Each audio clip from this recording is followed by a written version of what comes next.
Hey everybody, today we're reviewing a section from my latest book, The New and Everlasting Covenant. Back in 2022, President Nelson published an article in the Liahona magazine called The Everlasting Covenant, and he discussed the concept called Hesed.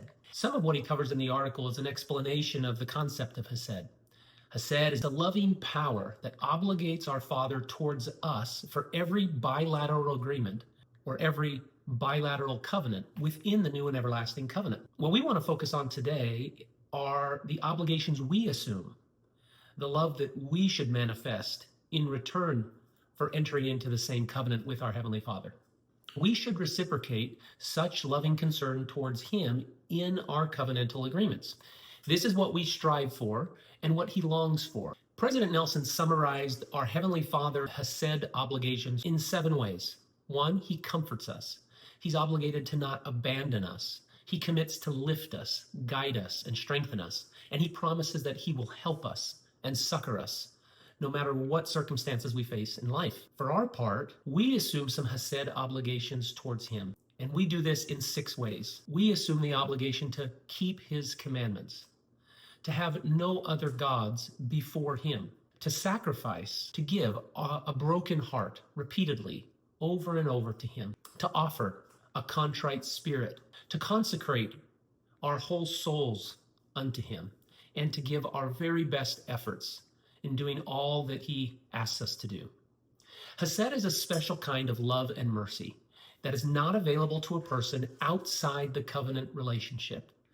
It reflects a deep commitment by which both parties are bound to be loyal and faithful to each other. Celestial marriage is an opportunity within the new and everlasting covenant to create this type of loving relationship with another person. A husband and wife make a covenant with God and with each other to be loyal and faithful to each other. When God commanded the children of Israel to have no other gods before Him, He explained it was because He was a jealous God.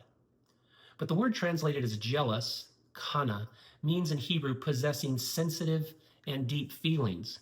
God's trying to explain to Israel and to each of us that when He covenants with us, He's giving a part of Himself, a very sensitive part of Himself, to our relationship. And He'll not violate His commitment with us. So He pleads with us to do likewise.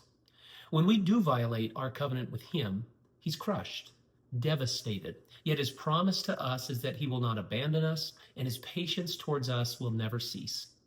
So what's needed for us to fulfill our Hesed obligations to God? Well, among other things, we must come to acknowledge, understand, and commit to fulfilling the conditions of our covenants. Elder Renland explained that, quote, a covenant is a pledge that we should prepare for, clearly understand, and absolutely honor. Making a covenant with God is different than casually making a promise. A feeble promise does not have the connecting strength to lift us above the pull of the natural flow.